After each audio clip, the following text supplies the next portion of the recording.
I was sitting at Murphy's bar on a Friday night, wearing my old flannel shirt and faded jeans, nursing a cold beer. The place was quiet until a burst of laughter erupted from behind me. I recognized that laugh immediately. It was Lauren, my ex-wife.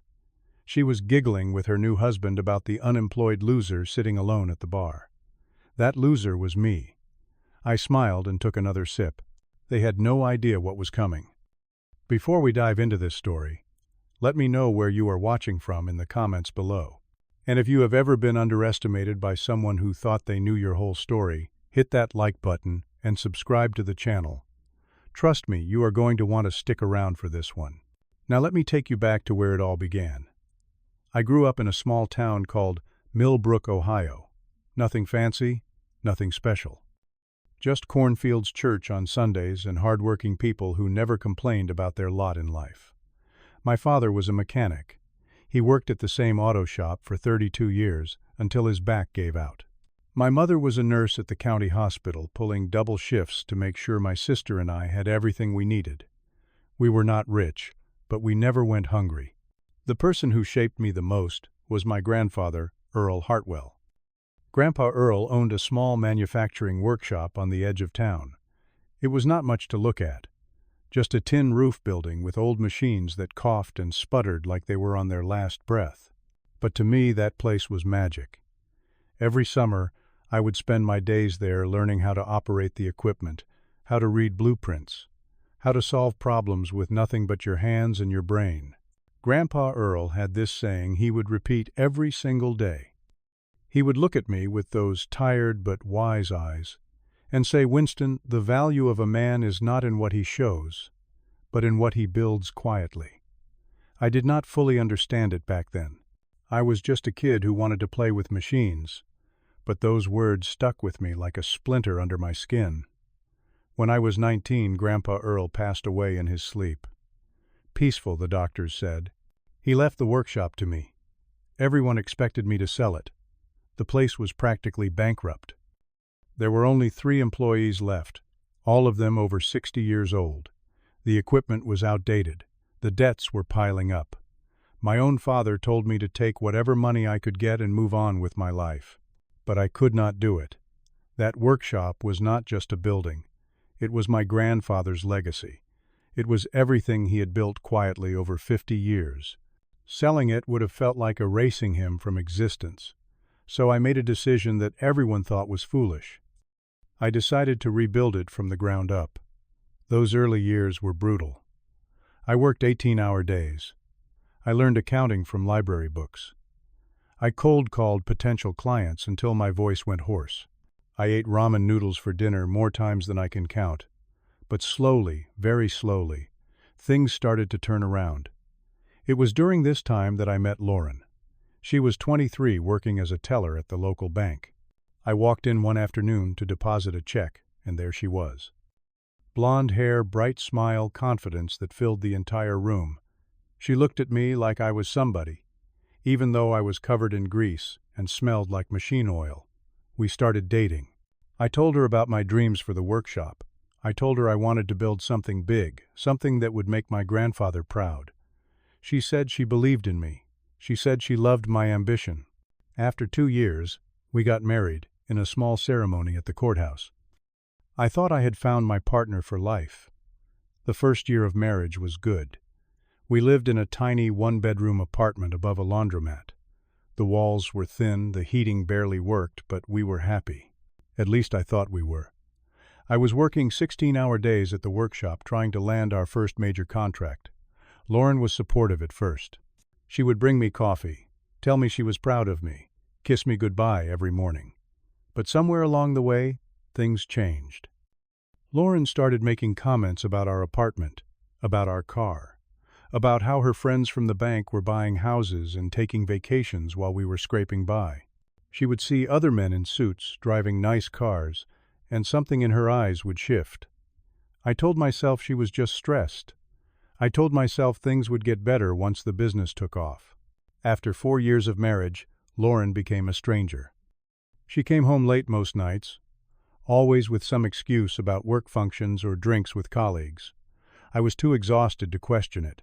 I was too focused on keeping the workshop alive. I should have paid more attention. One evening I came home early. There was a BMW parked outside our building. I had never seen it before.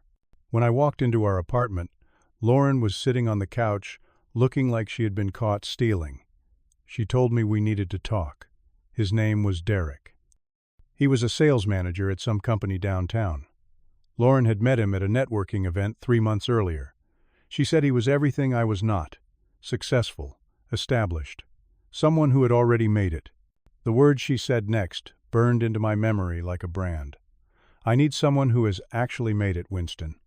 Not someone who is still dreaming in a dirty workshop. I did not yell. I did not cry.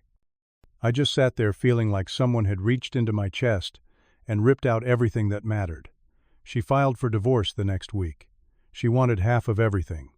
I gave her whatever she asked for. The savings account, the furniture, the car. I only asked for one thing in return: the workshop. Lauren laughed when I made that request. Actually laughed. "Keep your little factory," she said. "It will never be worth anything anyway." I signed the papers without a word. And then I got back to work. The years after my divorce were the loneliest of my life, but also the most productive. I had nothing left to lose, so I bet everything on the workshop. I slept on a cot in the back office. I showered at the gym down the street. Every penny I made went back into the business. After 2 years, we landed our first major contract with an automotive company in Detroit. After 5 years, Hartwell Manufacturing was supplying parts to 3 of the biggest car manufacturers in America. After 8 years, we had expanded to 4 facilities across the Midwest, employing over 600 people. I hired a man named Marcus to run the day-to-day operations as CEO. He was a brilliant professional, and most importantly, he understood that I wanted to stay invisible. I never attended board meetings. I never gave interviews. I never put my name on anything public. To the outside world, Hartwell Manufacturing was just another successful company. Nobody knew that the owner was still living in a modest house on the outskirts of Millbrook, driving a beat-up pickup truck, and wearing the same flannel shirts he had worn for 20 years. The people in town thought I was unemployed. They saw me at the grocery store, at the diner, at Murphy's bar, and they assumed I was just some guy living off a small inheritance from his grandfather. I never corrected them. I liked it that way. The anonymity felt like freedom. And that brings us back to that Friday night at Murphy's bar, where my ex-wife and her new husband were laughing about the pathetic loser drinking alone in the corner. I did not turn around when I heard them laughing. I just sat there staring at my beer, listening to every word. Derek's voice was loud and confident, the kind of voice that belonged to a man who had never been told no. "You see that guy over there," he said. "That is Lauren's ex, the one I was telling you about, still unemployed after all these years. Can you believe it?" The other voices joined in. I counted 3 of them all, male, all eager to impress Derek with their mockery. "Seriously," one of them said. "What does he even do all day?" "Probably sits around feeling sorry for himself," another added. "Some guys just cannot get it together." Lauren's voice cut through the laughter. I honestly do not know what I was thinking back then. I was young. I made a mistake. Thank God I got out when I did. I felt something cold settle in my chest, but it was not anger. It was something closer to curiosity. I turned my head slightly, just enough to see their table in my peripheral vision. Derek was there, arm around Lauren, grinning like he owned the world. Around him sat 3 other men, all wearing business casual clothes, all holding overpriced cocktails. And then I noticed something that made my heart skip a beat. They were all wearing employee badges. The logo was small, but I recognized it immediately.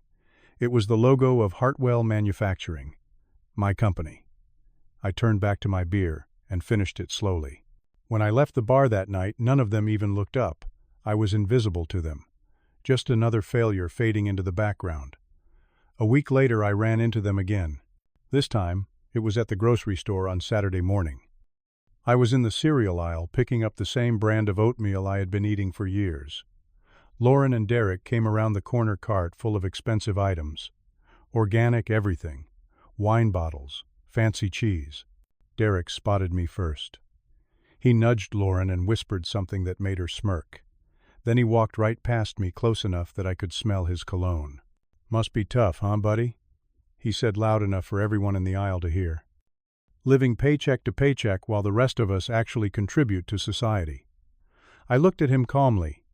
"You have no idea," I said. He laughed like I had just told the funniest joke he had ever heard. Then he put his arm around Lauren, and they walked away, leaving me standing there with my oatmeal and my silence. That night, I made a phone call to Marcus. "I need the personnel files for 4 employees, I told him. Derek Simmons. And whoever he eats lunch with regularly." Marcus was quiet for a moment. "Is everything okay, Winston? Just get me the files." 3 days later, I was sitting in my home office reading through the documents Marcus had sent over. Derek Simmons, Sales Manager. Travis Morton, Accounting Department. Kyle Patterson, Marketing Team. Brad Holloway, Warehouse Supervisor. All 4 of them worked at my company. All 4 of them had been at that bar laughing at the unemployed loser who signed their paychecks. But that was not the worst part. The files revealed something much more troubling. Derek had been inflating his sales numbers for over a year.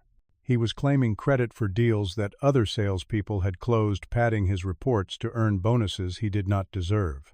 Travis the accountant had been helping him cover it up, making small adjustments to the books that added up to significant fraud. Kyle and Brad were not involved in the scheme, but their performance records were dismal. Chronic lateness, missed deadlines, customer complaints that had been swept under the rug. I asked Marcus to conduct a full internal audit. The results confirmed everything. Derek and Travis had stolen over $40,000 from the company through their scheme. It was not just about the mockery anymore. These men were thieves. 2 weeks after the grocery store incident, I received an unexpected invitation. Lauren sent me a text message asking if I would come to a party at their house. "Derek is getting promoted," she wrote. "We are celebrating. It would mean a lot to me if we could be civil." I stared at that message for a long time. Part of me wanted to ignore it. Part of me wanted to show up in a helicopter and watch their faces melt. But I chose a different path. I decided to go exactly as I was. Flannel shirt, faded jeans, old baseball cap that used to belong to my grandfather. When I arrived at their house, it was packed with people. Derek was holding court in the living room, surrounded by admirers. Lauren was playing the perfect hostess, refilling drinks and accepting compliments on her home decor. The moment they saw me, I could see the delight in their eyes. Fresh meat for their entertainment. Everyone, Derek announced loud enough for the entire room to hear, "This is Winston, Lauren's ex-husband. He is between jobs right now. Has been for about, 10 years now." Laughter rippled through the crowd. I said nothing. Travis raised his glass. "What do you even do all day, man? Watch TV and collect welfare?" More laughter. Kyle chimed in. "Maybe he is waiting for his lottery numbers to hit." Brad slapped Derek on the back. "At least the guy has dreams right." Derek grinned at me, enjoying every second of my humiliation. "You know what the difference is between us, Winston. I actually work for a living. I have got a real career at Hartwell Manufacturing. Best company in the state. You have probably never even heard of it." I looked at him, letting the silence stretch until the laughter died down. Then I spoke, my voice calm and steady. "Hartwell Manufacturing, you say?" "Yeah," Derek said, puffing out his chest. "Big company, way above your pay grade." I nodded slowly. "Oh, I have heard of it." The room was watching us now, sensing something in the air. Lauren's smile had frozen on her face.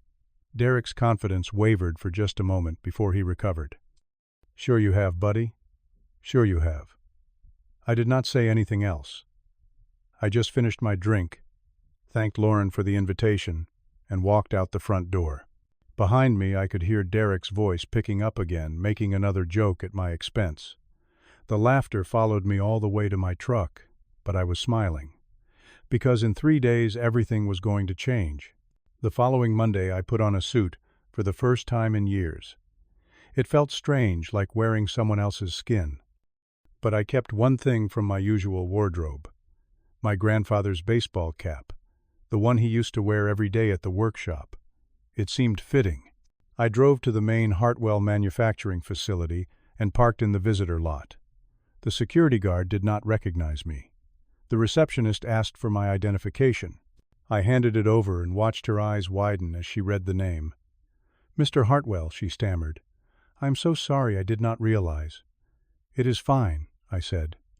"Could you please let Marcus know I am here, and ask him to gather the management team in the main conference room?" 20 minutes later, I was standing at the head of a long table, looking at 24 confused faces. Derek was there, sitting near the front, completely oblivious. Travis, Kyle, and Brad were scattered around the room, equally clueless. Marcus stood up and cleared his throat. "Everyone, I want to introduce someone very important.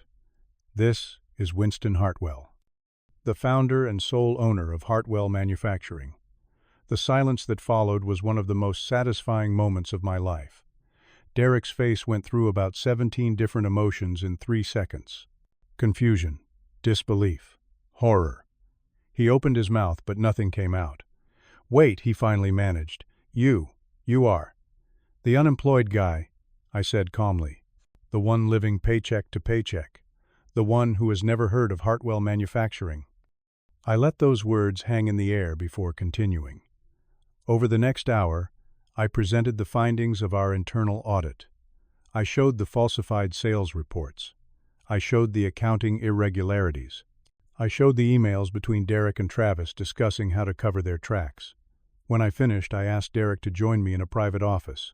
He sat across from me, looking like a man watching his entire life collapse, which in a way he was. "Winston, look. I am sorry about the bar and the party. I had no idea who you were. If I had known, if you had known what I interrupted, you would have been nicer to me. You would have pretended to respect me because of my money. I was joking around. It was not personal. It was personal to me, Derek. But that is not why we are here. We are here because you have been stealing from this company for over a year. You took bonuses you did not earn. You claimed credit for other people's work. You defrauded a company that employs over 600 people who depend on it for their livelihoods." Derek's face was white. "I can explain." "There is nothing to explain. Your employment is terminated effective immediately. Travis Morton is also terminated. Kyle Patterson and Brad Holloway are being placed on final warning for performance issues." "You cannot do this," Derek said, his voice cracking. "I have a family. Lauren and I. We have bills. A mortgage." I looked at him for a long moment. "You should have thought about that before you built your career on lies." Security escorted him out of the building 20 minutes later. I watched from my office window as he loaded his personal belongings into his BMW, the same car he used to drive past me at the grocery store with that smug look on his face. That evening my phone rang. It was Lauren. She was crying. Sobbing, actually. "Winston, please, you have to understand. I did not know. I never would have, if I had known who you were." "Lauren," I said quietly, "I forgave you a long time ago. Then maybe we could talk. Maybe we could start over. I made a mistake, Winston. I was young and stupid, and let me stop you right there. I forgave you because holding on to anger was hurting me, not you. But forgiveness does not mean I want you back in my life. You left when I had nothing. Not because I had nothing, but because you could not see value in anything that was not already shiny. That is not love, Lauren. That is shopping."